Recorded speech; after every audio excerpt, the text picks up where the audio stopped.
Hi everyone, and welcome to a new episode of the Allplane podcast, where we talk with the movers and shakers that are redefining the future of commercial aviation. Before we dive into today's episode, I would like to remind you that all previous episodes, along with many other interesting stories about innovation and sustainability in aviation, are available on the Allplane website at Allplane.tv, ALLPLANE.tv.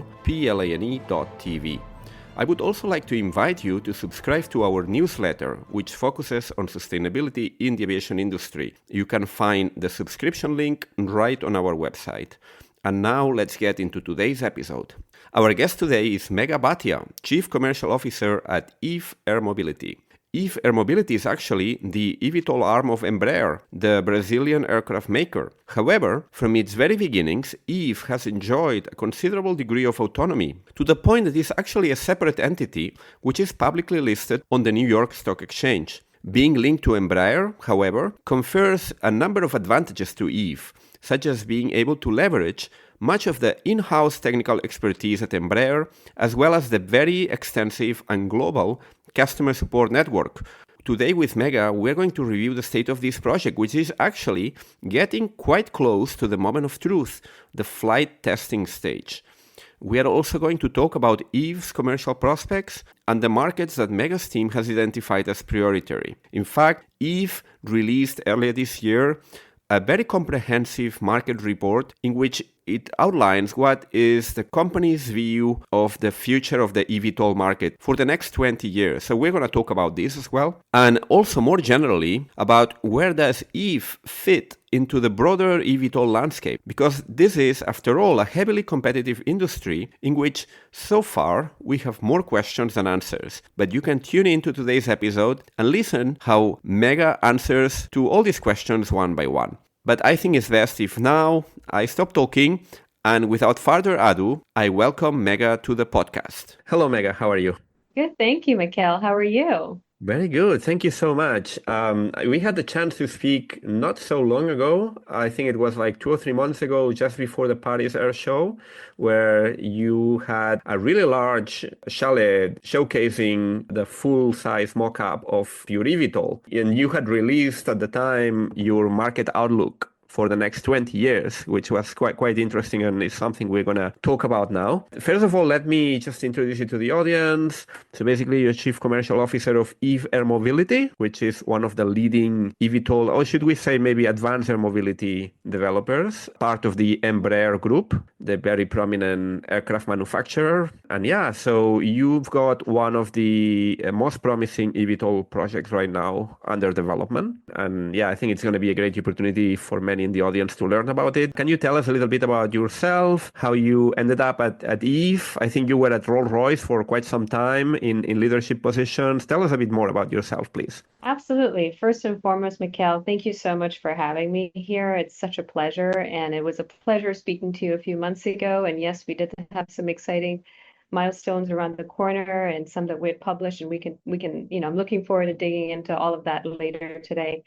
But me, I think you've introduced me really well, so I'm not going to reinforce that. But yeah, I've been with Eve now for about a year, and it's been a fantastic ride so far. It's a great board of directors with a lot of aerospace expertise, deep aerospace expertise, great leadership, and a fantastic team, all of which are committed to bringing eVTOLs or making eVTOLs a reality, and also bringing together a supporting ecosystem. And we'll talk about that in a little more detail later. In terms of my personal background, I've had over 15 years of aerospace experience, all combined within business aviation and commercial aviation. And you're right, you've done your homework, Mikhail. Of Yes, course. I've spent a large portion of my career at Rolls-Royce, and most recently at Rolls-Royce, the last role that I had the honor and the pleasure of leading the global sales and marketing team within business aviation. So it was for the full portfolio of business aviation engines for the aftermarket solution called Corporate Care. And I was responsible for leading the team until launching a pioneering service called Corporate Care Enhanced, which was first of its kind, and also looking into innovative sustainability programs and, extending end of life cycle programs. So as you can see, it's kind of been the theme that I've been taking, I've had the honor of doing, which is pushing the traditional boundaries and trying to find ways to extend and increase that value for customers. And Mm-hmm. then from there, I, went over and took on the Chief Strategy Officer role at Jet Support Services Inc., which is a third party that provides alternative aftermarket solutions in the business aviation space. And I especially was able to take on, and it was thrilled to take on the role to find additional lines of revenue across their multiple suites of businesses. So, fantastic ride, but all the while, Mikkel, I had my eye on emerging tech in aviation. It comes back to that theme. What energizes me is pushing the traditional boundaries and trying to find ways to increase value and experiences for the customers and the end passengers. And, emerging tech certainly had my eye, but moreover, it was Eve that really stood out every time because of that best of both worlds environment.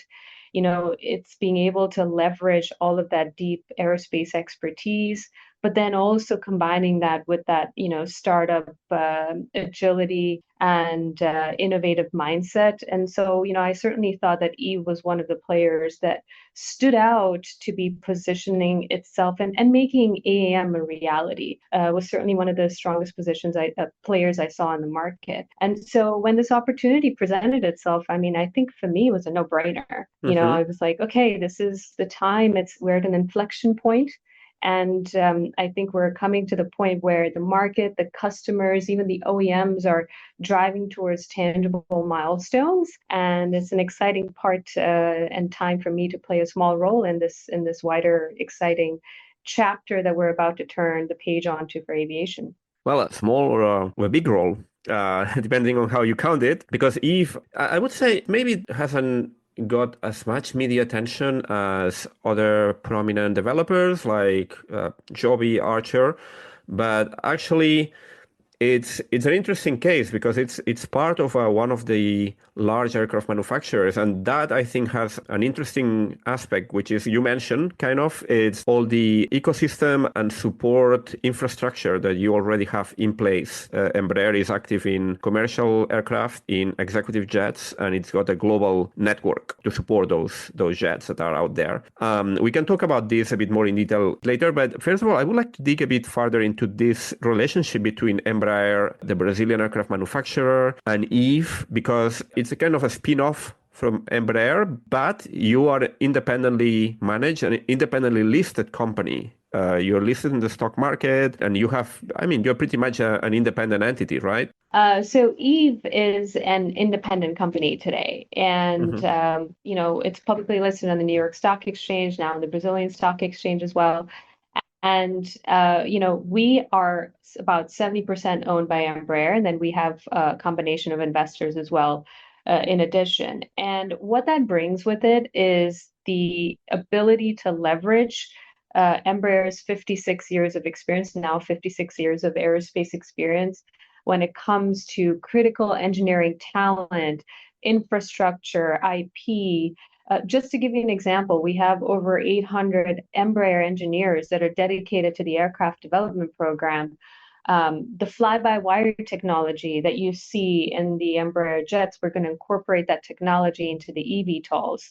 And so, I think that brings with it the ability and the infrastructure. You talked about infrastructure, right? So there is a global services network that's available. We're able to leverage certain facilities, such as the Brownfield and Taubaté for our production facilities.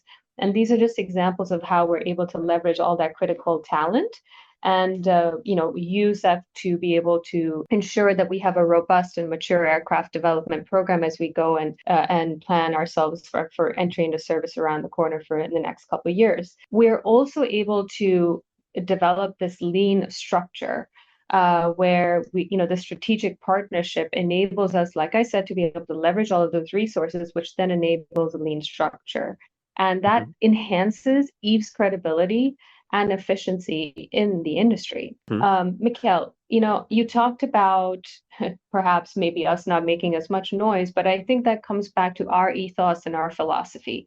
We are focused on making sure that we have the right product, but we're not necessarily focused on being in this race to be the first.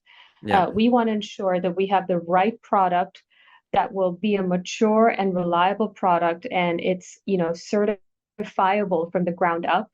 And we are looking to ensure that this product is right for our customers. We understand what the missions or the use cases are that our customers are wanting to perform at entry into service, and then when you were to scale and grow from there. And we that's what we're sort of heads down focused on right now, and will continue to be focused on. We're taking all of that ethos and the track record that we've had in the past with, through Embraer, and ensuring that we are building this mature and reliable product for entry into service. Let's talk about the industrial project. Let's talk about the product.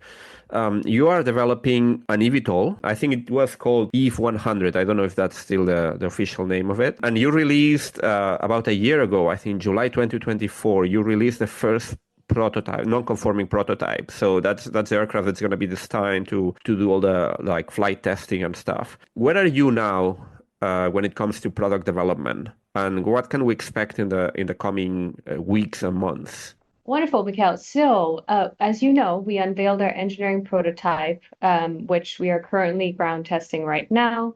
And just as an FYI, we even successfully tested the pusher earlier this year. But you mentioned the Paris Air Show.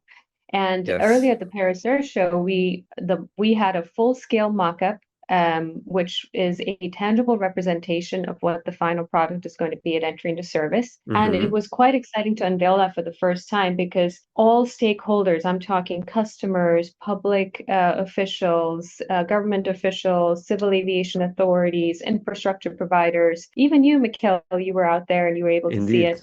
Um, Yeah, and I was and inside of it as well, kind of getting oh, the experience and of. what did you think? Yeah. I got into the mock-up to kind of experience how it feels like to be inside the eVTOL. Quite a cool experience. A very beautiful aircraft. I was able to take some pictures that I will add to the show notes as well.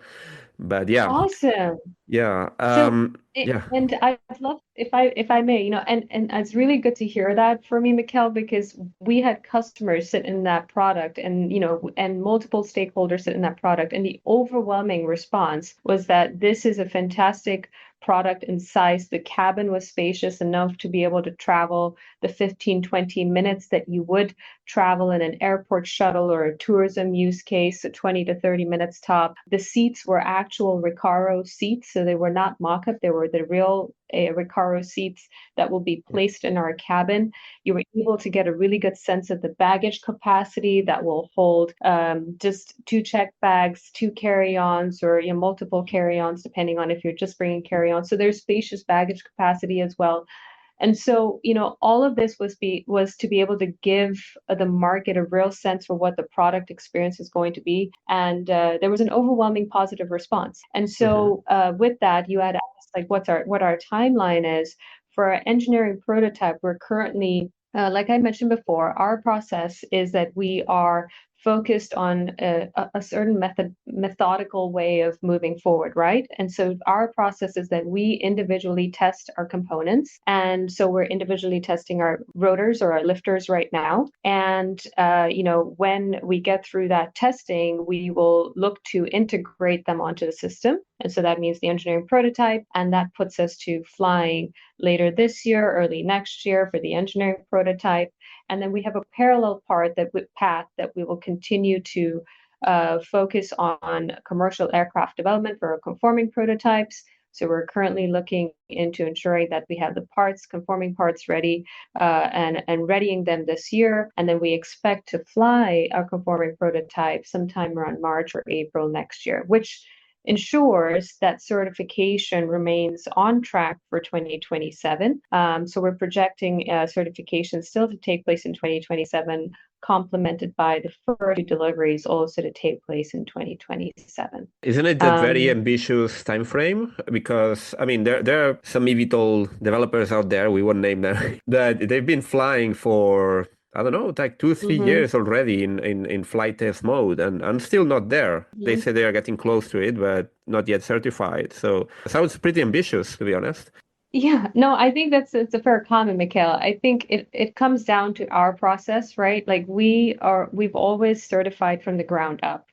So, by going through this process, we're ensuring that when we do the individual testing and run the ground tests, we are ensuring that they're certifiable from the ground up, which then accelerates the speed when we actually start flying and reduces the cost of the program as well. So that's we certify to fly, if you will, right?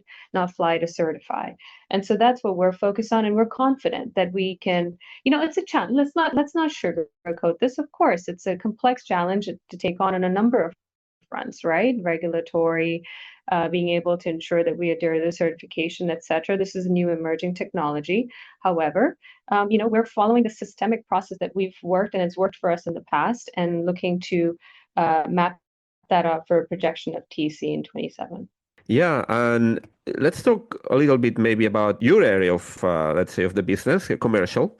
Um, Mhm. how are you positioning this aircraft in the, let's say, in the broader eVTOL landscape? We are seeing a proliferation of different types of eVTOLs and concepts. Some of them are actually tangible. Some are more, let's say, concepts for different users, different applications. In the market outlook you presented, it feels like you aim primarily for the urban air mobility market. That would be people that move Mhm. around cities and airports and basically large metropolises, let's put it this way. I mean, what's your competitive edge there compared to other offerings that are in or will be in the market in the near future?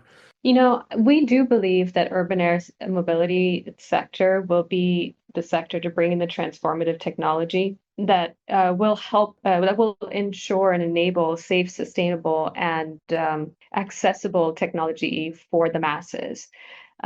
For us, the way we differentiate is that we are focused on providing eco-friendly solutions that will, in a collaborative way, that will ensure collaboration within the ecosystem. So that's within regulators as well as public and private entities, right? And so we're focused on a holistic approach, Mikhail. One of our differentiators, in addition to being one of the only aircraft OEM in our lane, is that we are focused on a ecosystem approach where we're not just, it's not just about the eVTOL, right? And once you get the eVTOL, how does our customer take care of the eVTOL and support it from a services standpoint?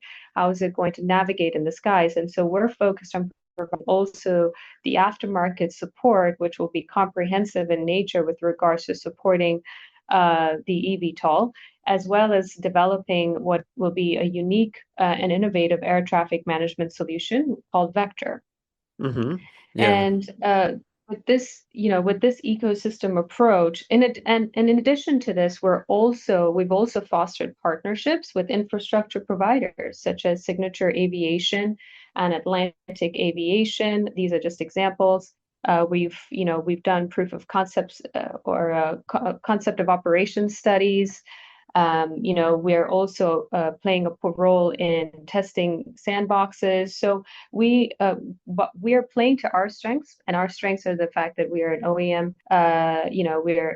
We're an aircraft OEM. We also can leverage aftermarket from our excellent track record on aftermarket solutions.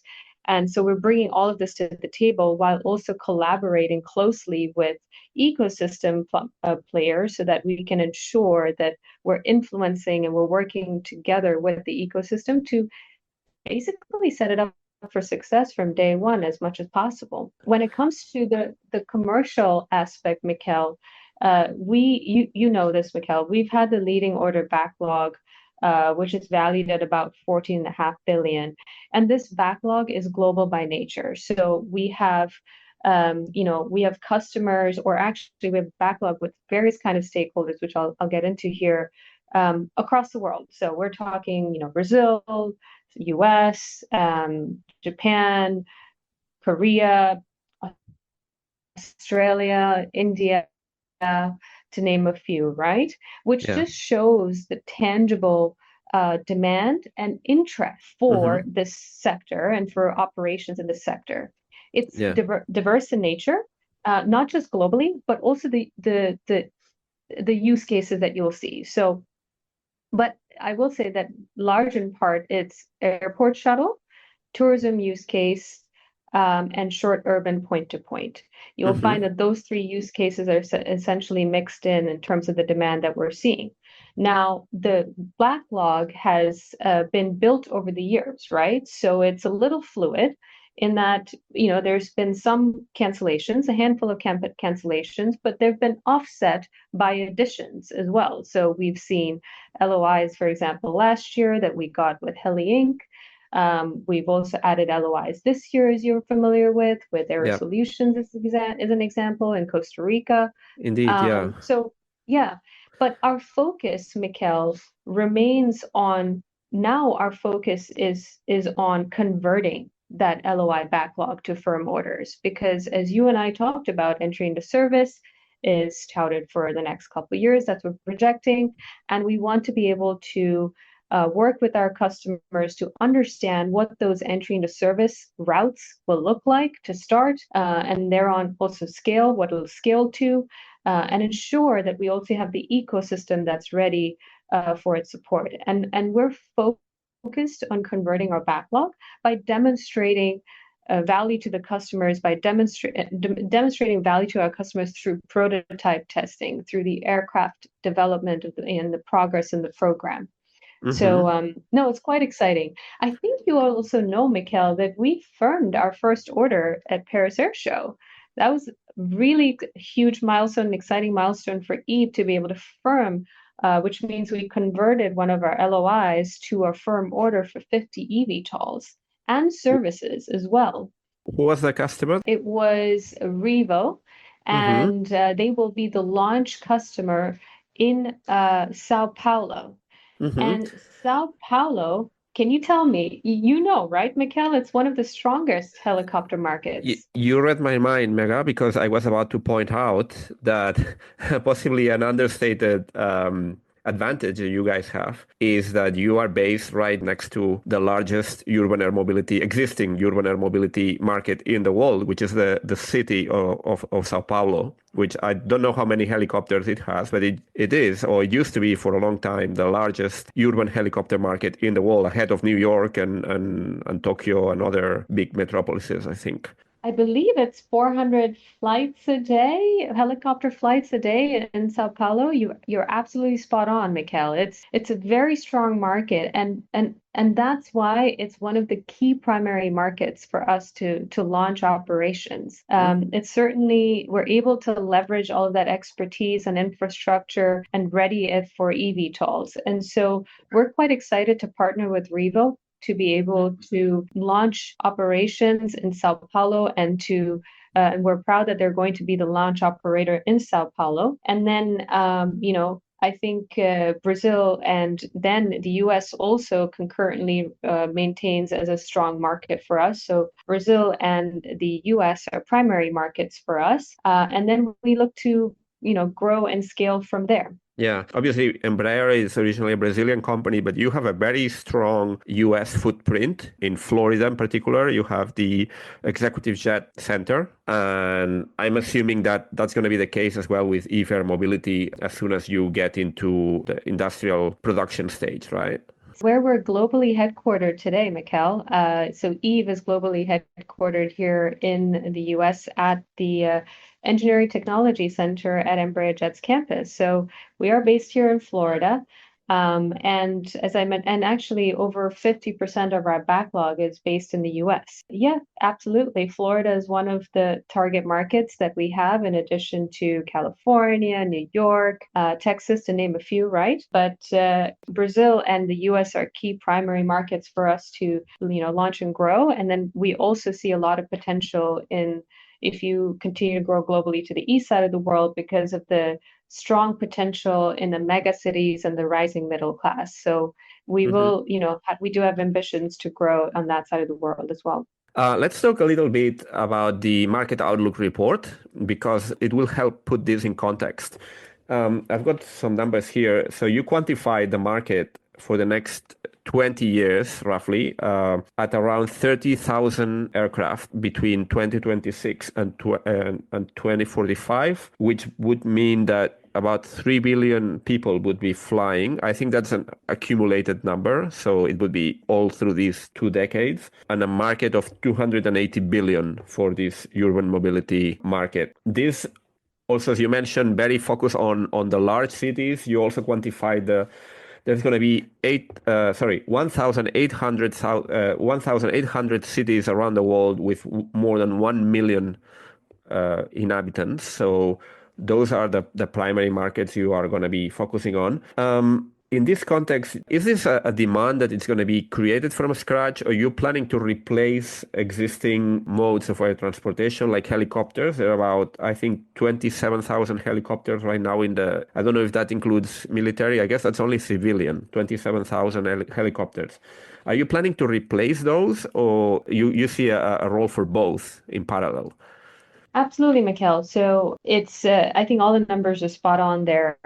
I think, so to answer one of your questions, it's the civil helicopters that are about 27,000 in globally. And we're looking to complement and augment the civil helicopter base, not replace them. And in fact, we have, just to give you an example, we have several helicopter operators as part of our backlog. An example being HeliInc, for example, Revo, which is the partner that we're really proud to partner with as a launch operator in Sao Paulo. They're also a helicopter operator today. So that just gives you an example that our operators are also looking to augment their operations. They're looking to take eVTOLs and add them to their fleet and, complement their use cases today. And the use cases that the market outlook has been focused on is just to provide a little more color at missions that last up to 120 kilometers. And you're looking at eco-friendly options for tourism, medical transport, corporate travel, private charter operations. Noise is also an important element here for urban operations. So I imagine the traditional helicopters, of course, will still have a role in more like heavy duty, longer distance operations. But isn't the eVTOL superior for this type of urban missions, like moving inside Sao Paulo, for example, going from JFK to Manhattan, this type of operations? Do you see still a dual market there with helicopters and eVTOL coexisting, or the eVTOL is really superior in this kind of short distance operations in an environment that has issues with noise and all these type of environmental concerns? There's a significant step change or reduction in noise when you consider eVTOLs, and low noise is definitely one of the considerations that our customer base has when it comes to complement fleet with eVTOLs. So of course, when you take high dense cities, low noise certainly plays a strong factor in considering eVTOL for operations. The other thing to consider with eVTOLs, or just take, for example, our design into consideration, I can speak to Eve's design. We have a lift and cruise configuration. So we have 8 lifters that will vertically lift the aircraft, and then will turn off and stack in a line. Then the pusher will turn on and will push the eVTOL into cruise. Yeah. And so, with this particular configuration comes lower rotating parts, and it's been specifically designed for high safety levels. So, for example, our aircraft is designed for 10 to the -9 safety levels, which is the same as commercial aircraft. And, both of these, elements combined also translates to the aircraft having higher availability. And so what that means is that our customers and our operators will be able to get high utilization out of the aircraft, and will translate to higher volume of trips, for example. And all of this translates to higher availability of the aircraft, means that the customers also can then operate the aircraft in a way that makes business sense, right? And so that's what we are looking to work with our customers to ensure the viability of their business case and ensure that they can get a lot of use out of this eVTOL and a lot of trips out of the eVTOL. So, Megha, tell me, in this market outlook of 30,000 eVTOL aircraft over the next 20 years, how many of these are going to be EVs? As many as we can do, as many as we can push out, as many as our customers will take, I'd say as much as possible. And that takes me to the next question is, what's your industrial plan and how many will you be able to produce if everything goes according to plan? So I think I mentioned this earlier, but it's definitely worth talking about again. We've secured a brownfield in Brazil, which is another one of the ways we're able to work with our strategic partner at Embraer. So there's a brownfield in Taubaté, Brazil, that we're currently configuring for production of the eVTOLs as we speak today. This is a modular manufacturing site, which means it's one that we can continue to modularly ramp up as demand grows. And so we're quite excited to be able to launch that as our first production facility. It has the potential to manufacture eVTOLs for up to a little fuzzy on the exact numbers, but I'd say over 400 eVTOLs a year. So once we see demand pick up past those levels, of course, we have ambitions to grow to a second manufacturing facility, and we'll continue to keep our eyes peeled, and that will largely be driven by where we see a significant portion of our demand coming from. So that's where we are with the industrial plan. In terms of the conforming prototype, we're currently looking into manufacturing or building out the conforming parts for our prototype into this year. And then we've got flight campaign initiation for the conforming prototype plan for March or April for next year. A typical flight test campaign for us lasts anywhere from 12 to 18 months. So that puts us at a TC for 2027. So I think that's where our current industrial plan is. Okay. Your eVTOL is 100% battery electric. We have seen other eVTOL developers recently developing or branching out without abandoning the electric concept, branching out into hydrogen, fuel cell, and other types of propulsion, mostly because of interest from defense customers. I don't know, I mean, Embraer is also active in the field of defense. I don't know if that's something that you are also considering, and whether there are any projects or plans to look into this possibility to expand the range with other types of propulsion and branching out into defense and other applications. So let's start with that first question there, Mikhail. Our current eVTOL is designed for 4 passengers, single pilot, fully electric eVTOL, so battery powered, just as you mentioned. And we from there, the question that you put forward is defense. And defense, we do have an LOI as part of our backlog for defense eVTOLs with BAE Systems. And we are currently exploring electric eVTOL applications for defense, looking at missions such as ship to ship, ship to shore. So that's something that we're exploring in terms of the market potential today. And then when it comes to other applications such as hybrid, we are currently evaluating the applications for hybrid and what sort of missions it would be able to complete, what's the extension and range, for example. This is something we're looking into, but it's yet to be seen in terms of how that strategy is going to shape out. In terms of the next milestones that we should be looking for, you mentioned obviously the first test flights that should happen either this quarter or early next year, in principle. I mean, we know that this is subject to whatever can happen, but what comes next? Just to summarize, 2027 certification, commercial entry into service should be shortly after that. So shall we say late 27 or maybe even 28, something like that? So currently our timeline for engineering prototype flight test campaign to commence has been adjusted to late this year, early next year, because we are optimizing the aircraft for the best solution, right? So the best technology that we're trying to incorporate as part of the aircraft. And so while we have Nidec as a strategic partner, and they're very much continuing to be our strategic partner for rotors, I'm not sure if you saw, but the last earnings call, we also announced that we were taking on Beta's lifters for the engineering prototype to be able to explore alternative technologies, because what Beta brings is a proven technology because they have flying hours under their belt.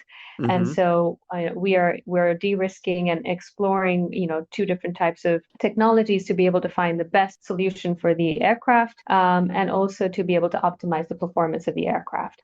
However, while that's adjusted our timelines for later this year, early next year for flight for the engineering prototype, like I mentioned before, we're taking a parallel path approach.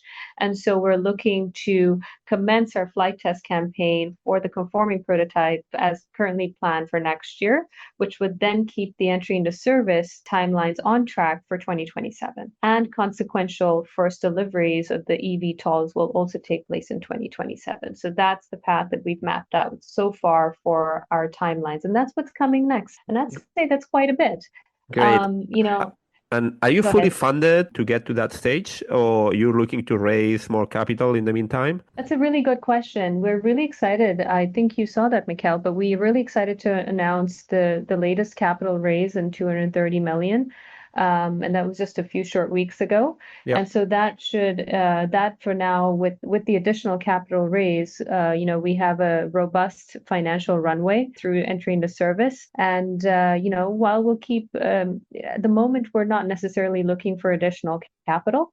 And we're still open to favorable, as I'm sure there may be additional resources that are required for certification and beyond, but currently we have a robust financial runway. And, when the time comes, if it's needed, we'll raise the resources, and we're not agnostic in terms of debt and equity. But at the Mm-hmm. moment, we're proud of the capital raise, and we have a robust runway forward. Excellent. Well, can't wait to see it flying, really. In the meantime, people that wish to see this mock-up, I don't know if you're planning to attend any future air shows in any air shows in the near future, or are there other opportunities for people to see this mock-up or this prototype from up close? That is a very good question. We are excited to be participating and showcasing the mock-up at Up Summit that's coming up in the US. So it will be in the US here shortly at the Up Summit in Bentonville, Arkansas. Mm-hmm. And then from there, it's going to be back here at Embraer in the US in Florida. We will be showcasing it here at the Embraer Customer Care Center. Mm-hmm. And then we will move it to Verticon next year, and then followed by Farnborough Air Show. So that is the travel schedule for the mock-up. We are pleased to take on customers and other stakeholders who'd love to view it. Yourself, Michael, we'd love to see you here if you find yourself in the US or at any one of the shows. We'd love to host you, but also, taking advantage of opening up to the public at these shows as well is quite exciting. The more you're able to understand, you see it in person, you can really, truly understand the benefits and the value it can bring to you. So we're Mm-hmm. excited.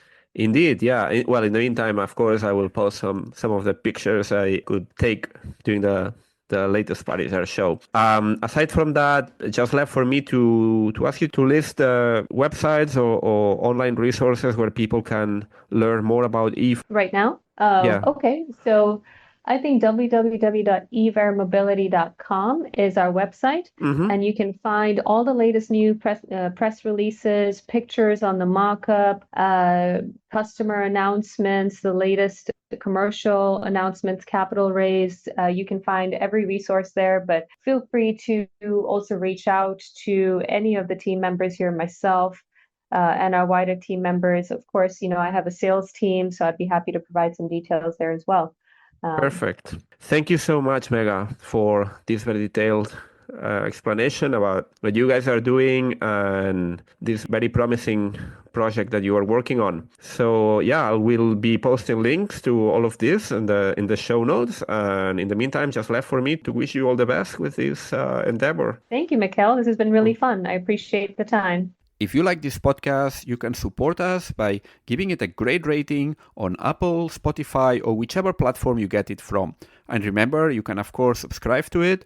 And you can also get regular updates through the Allplane website. That's Allplane.tv. We have a newsletter where we cover the aviation industry every week with a special focus on innovation and sustainability. So give it a go. Thank you and goodbye.